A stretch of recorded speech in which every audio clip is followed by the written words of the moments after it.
पाकिस्तान में वैसे तो बेहयाई के जो अड्डे हैं वो जगह जगह बनते जा रहे हैं, लेकिन सबसे ज़्यादा जो सोर्स है वल्गैरिटी का इस वक्त पाकिस्तान में वो सोशल मीडिया इटसेल्फ है। और सोशल मीडिया के अंदर अगर हम टिकटॉक की बात करें तो इस टिकटॉक ने जितना कंट्रीब्यूट किया है पाकिस्तान की जो सोसाइटी है, यानी जितने भी ये यूट्यूबर्स हैं या जितने भी इन्फ्लुएंसर्स हैं या टिकटॉकर्स हैं स्पेशली, इसको तो मैं समझता हूँ ना बहुत बड़ी, कि जो टिकटॉक के ऊपर गंद फैलाया गया है और उसके ज़रिए जितनी बच्चियों की ज़िंदगियां तबाह की गई हैं, शायद ही कभी किसी मुल्क में ऐसा हुआ हो। घर में मतलब माँ बाप को भी ये चीज़ पता है। मैं एक वीडियो देख के बड़ा हैरान हुआ। अक्सर वीडियो सामने आती हैं तो मैं हैरान होता हूँ कि पुराने वक्तों में ना असल में ये जो फैमिलीज़ का कहीं ना कहीं थोड़ा सा अदब करते थे लोग, एक तकद्दुस था फैमिलीज़ का, बच्चों का, औरतों का। मतलब अपनी बच्ची को बाहर निकालना या अपनी बेटी को, माँ बेटी को बाहर निकालना, लोगों में पब्लिक के अंदर लेके जाना, इसको बहुत बड़ा, यानी इसको समझा जाती, एक बहुत बड़ी चीज़ इसको समझी जाती थी कि यार अब क्या हमारी बहन बेटी जो है वो बाहर जाएगी। और हर मुमकिन कोशिश की जाती थी कि कोई तीसरे बंदे की या कोई स्ट्रेंजर जो है वो हमारी बहन या हमारी बेटी या माँ को ना दे। और घर से निकालते हुए 10 दफ़ा हम लोग सोचते। लेकिन अब जो है वो टाइम ये आ गया है कि आप अंदाज़ा करें कि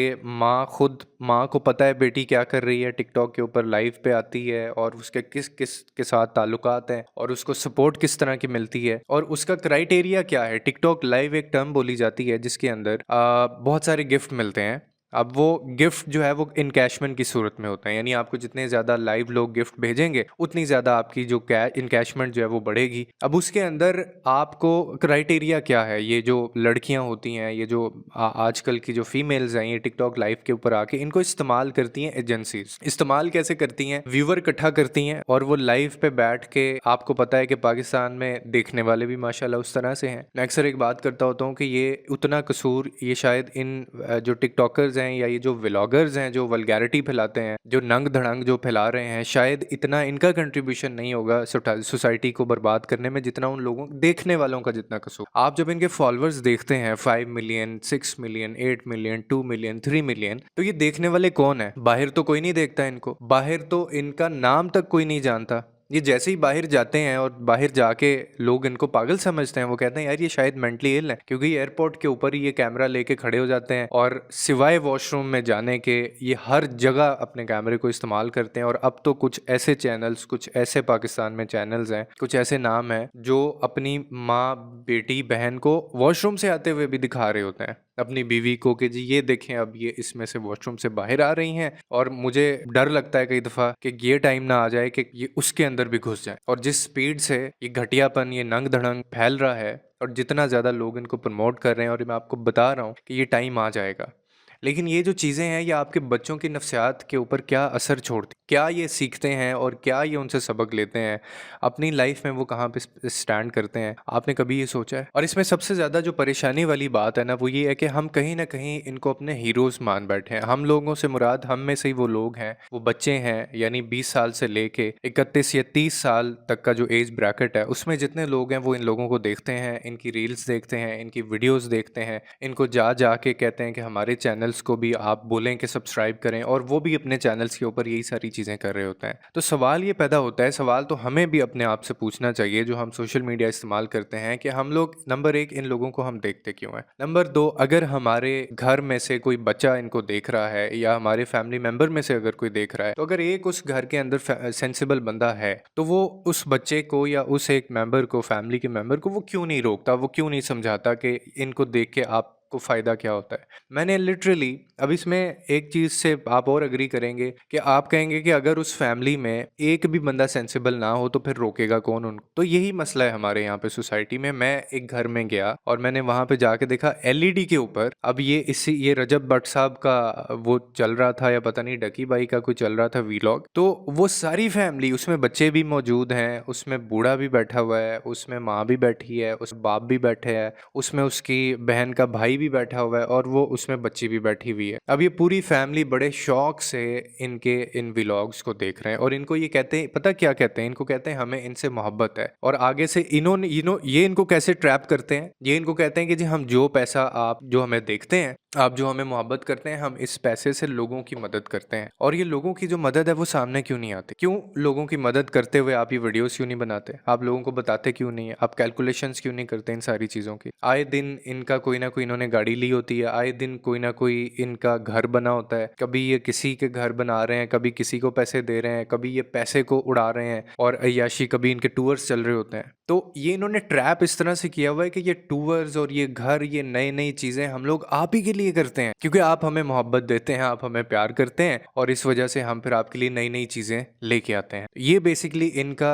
जो ट्रैप करने का तरीका है ना, टैक्टिक जो यूज़ करते हैं वो ये करते हैं। और बहुत सारी family, over millions of people जो हैं वो इस ट्रैप का हिस्सा हैं और उसकी वजह यही है कि उनको बताने वाला, उनको गाइड करने वाला कोई नहीं है और शायद वो भी कहीं ना कहीं इनके बताए हुए रास्ते पे चले हुए हैं। और इन लोगों की अगर हम मेंटालिटी की बात करें तो इनकी मेंटालिटी इतनी गंदी और घटिया है कि इनमें से हर बंदा एक दूसरे से आगे निकलने की कोशिश करता है। और सिर्फ रेस किस चीज़ की है कि उसने मेरे से बड़ी अगर गाड़ी ले ली है तो मैंने भी उससे बड़ी गाड़ी लेनी है, अगर उसने गंज करवा ली है तो मैंने भी गंज करवा ली है, अगर उसने वीलॉग के अंदर चोट लगवा ली है तो मैंने भी चोट लगवानी है, और मैंने भी प्रैंक करना है, मैंने किसी से लड़के आ जाना है, और मैंने घर बदल लेना है। यानी कभी अपनी चीज़ों की नुमाइश है, कभी जो है वो अपने जिस्म की नुमाइश ये लोग करते हैं, कभी अपनी बीवियां दिखाते हैं, कभी अपनी माओं को बीच में ले आते हैं, कभी लड़ाई झगड़ा शुरू कर देते हैं। और अब तो यहाँ तक ये पहुँच गए हैं कि इबादत तक, यानी कोई इस तरह के इवेंट आते हैं, ये इंतज़ार कर रहे होते हैं कि कोई इस तरह का इवेंट आए या कोई ऐसा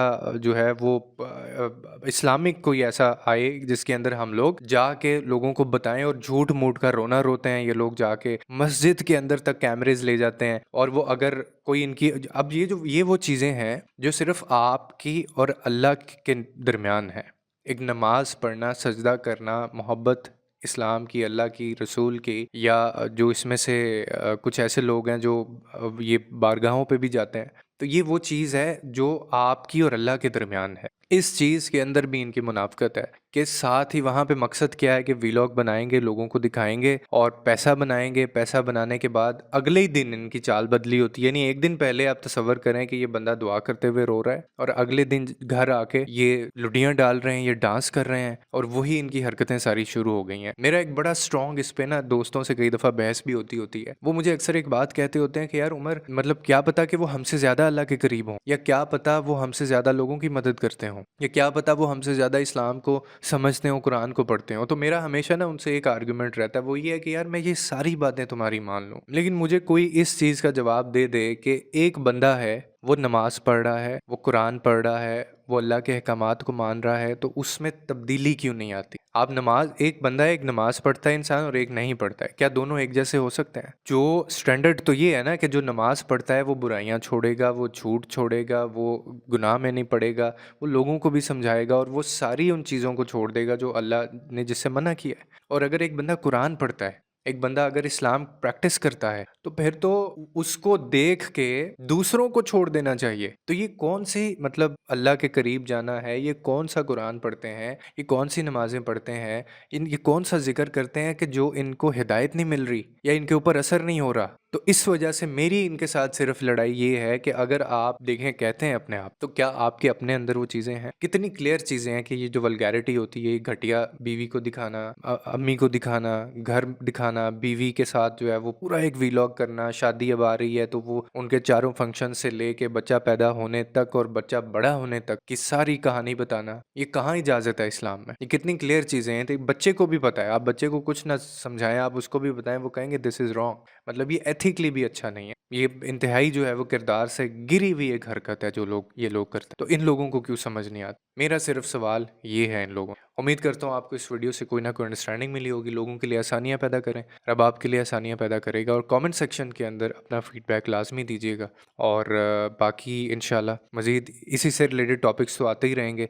आप भी अगर कोई टॉपिक सजेस्ट करना चाहते हैं तो लीव योर कमेंटिंग, जो नीचे बार है कमेंट का, उसके अंदर इंशाल्लाह हम उस पर भी वीडियो बनाएंगे।